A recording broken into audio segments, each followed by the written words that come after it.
Chapter 95. Although he considered Carrie his true love, for Milo, a good friend who had known him for many years was naturally more trustworthy than a man he had only known for a few months. Because of Siddle's reminder to pay attention to safety, Milo deliberately moved out of the apartment where the two lived together, then invited Carrie to a crowded cafe to break up. Actually, I thought about it for a long time before breaking up. Milo said gloomily. In the end, I decided to test him a bit. When we broke up, he seemed very heartbroken, but I deliberately said Stop pretending, I already know your purpose.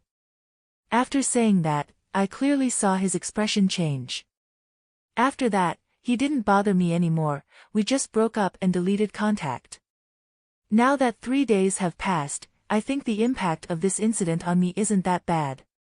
Siddle wasn't too surprised that Milo could understand the pros and cons of this matter. After all, she understood this girl's personality quite well. She happily comforted her. If you want to have a new relationship, I can introduce you to Among her old roommates, Margot, Louise, and Jacqueline's luck was very good. The 3 girls all had good personalities, good families, and outstanding looks. They were all people who could attract attention at school. If she wanted to introduce a new boyfriend to Milo, she would ask her sisters to help her choose a candidate. Because after entering high school, because of her fierce reputation, the person with the worst luck was Siddle. Even though she did it on purpose, at that time she no longer wanted to have anything to do with anyone else. It was really too troublesome. Getting to know Milo was completely unintentional. Siddle offered to introduce her to a boyfriend, however, Milo used a gentle but firm attitude to refuse. She said that she just needed to be alone quietly. Siddle did not force her, this matter just passed. After that, the summer vacation continued to pass peacefully and safely, until there was only a week left of vacation. Siddle decided to go out to contact the outside world. Because she had stayed at home for too long, she was a little worried, afraid that she would lose her ability to integrate into society. Siddle decided to first find a short-term part-time job to get used to life in contact with ordinary people. After that, she sent her resume to apply for part-time staff positions. After half a day, Siddle received her first recruitment notice. Night patrol officer of a pizza shop. This is a pizza shop called Freddy Fazbear's Pizza. Siddle looks into it and finds out that the job requirements are for part-time employees to patrol at night and stand guard in the surveillance room for 6 hours a day, which is from midnight to 6 a.m., the staff must be present in the surveillance room and be responsible for the safety of all assets in the store. At the end of the job introduction, there is a red warning. Attention! Attention!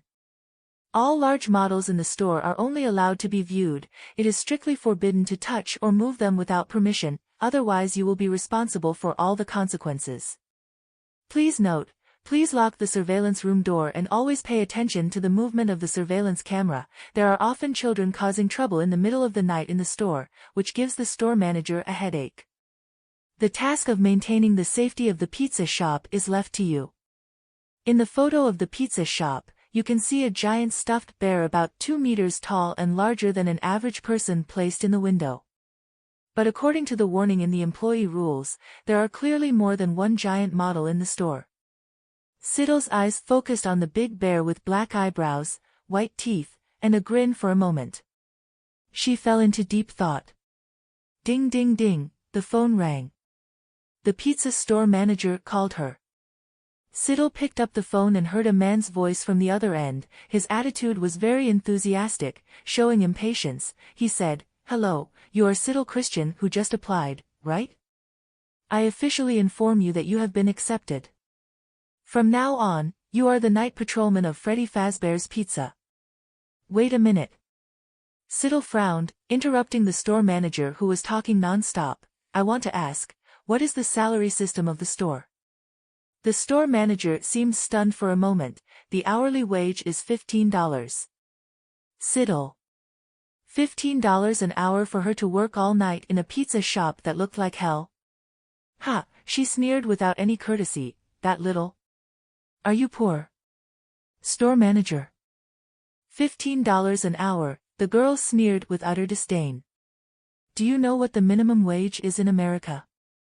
Offering the minimum wage and wanting to hire employees to work all night. If you're poor, just say it. This is the first time I've met such a poor boss. Do you know how much my family has? Enough to buy 10 of your rag shops. And you're telling me I've been hired? Who the hell are you? Siddle could continuously mock like this, not only because she had money, just wanted to go out and find a job to have fun, experience life. It was fine without this job. But more importantly, this man's tone of forcing the sale, the tone as if he had directly identified Siddle as his employee, made her unhappy. She had simply sent out a mass resume. As soon as she called, without asking anything, she immediately informed her. This left her with a really bad impression. In addition, she wanted to regain the feeling of interacting with normal people. After all, she was about to start university and she still had to give people the impression of a normal person. However, no matter how she looked at it, this store didn't seem like a place where she could meet living creatures. It was still early in the morning, and there wasn't even a chance to interact with humans. She could only face the surveillance camera, sit in the security room and guard the store all night, and a bunch of giant strange toy figure in the store. Oh my god, look at this pizza shop. Spooky and weird, it doesn't look like a normal shop at all. The worst thing is that there's a huge bear inside with a strange shape. Such an ugly thing, and there's not just one. There are 5 of them. With your taste, Siddle glanced at the pictures inside Freddy Fazbear's Pizza, finding another thing to attack. I suddenly understand why you guys are so poor. At present, in all the photos, she only saw the bear displayed in the display window with brown fur and a black fedora. This bear was a bit difficult to describe. Thick eyebrows, shiny black plastic eyes and nose, 2 big ears, a black plastic bow tied to its chest. Normally, it was difficult to turn a furry toy that was described as very cute into such a strange style. Simply put, this was something that made people lose their appetite. She had a feeling that the next second it would move, grin with sharp teeth, and bite off the heads of the customers. It looked extremely creepy. And this thing was placed in the pizza shop, and there were 4 other toy models with the same style. So you guys are poor for a reason. Not just aesthetically, but you must have some mental problems too. Siddle lost her desire to attack. She sighed, but that's not a reason for you guys to be so stingy. With such a low hourly wage, why don't you go find some homeless people under the bridge and see if they want to do it? She thought for a moment and made her suggestion. Homeless people don't have a place to stay overnight and don't have enough to eat. Even if it were the minimum hourly wage in the US, there would still be people willing to do it. Oh, by the way, it could also increase the employment rate in the US, which would be considered a good thing. The area where Siddle lives now has a prosperous economy.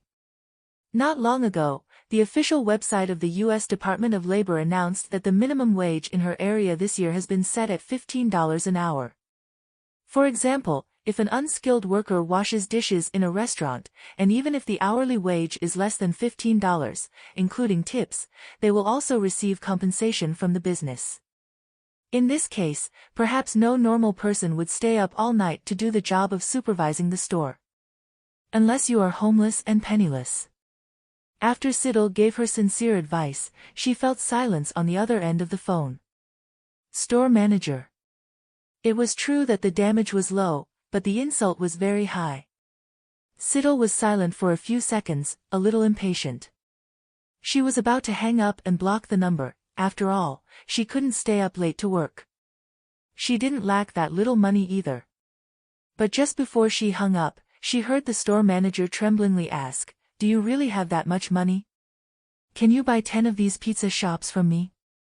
Then are you willing to buy it? I can give you a 20% discount, no, a 50% discount. Also, do you need to hire someone? If there's a vacancy, can you hire me? I graduated from XX University back then, and won many awards." Siddle. It sounded like the manager of this store. After a moment of silence, perhaps he realized something and suddenly became agitated.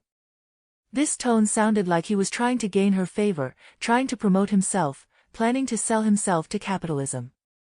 Siddle, I don't need it, I also don't want to hire someone whose aesthetic taste is too different from mine. Even if he did hire him, there would be nothing for him to do. No, the store manager was in a good mood, and he babbled on as if complaining, although I'm running the pizza shop, I'm only responsible for its operation. All the equipment, decorations, etc. inside are all taken care of by Fazbear Entertainment. I didn't expect that after taking it over, it was clearly a pizza shop, but it was as deserted as a haunted house. And those big models, I also found them ugly. Furthermore, their joints always oozed filth and gave off a bad smell. I wanted to throw them away a long time ago, but because of the agreement with Fazbear Entertainment, I was forced to keep them. There aren't many customers in a day, and I'm losing money every day. I don't intend to continue the business, but the contract hasn't come yet, I can't just close it down directly.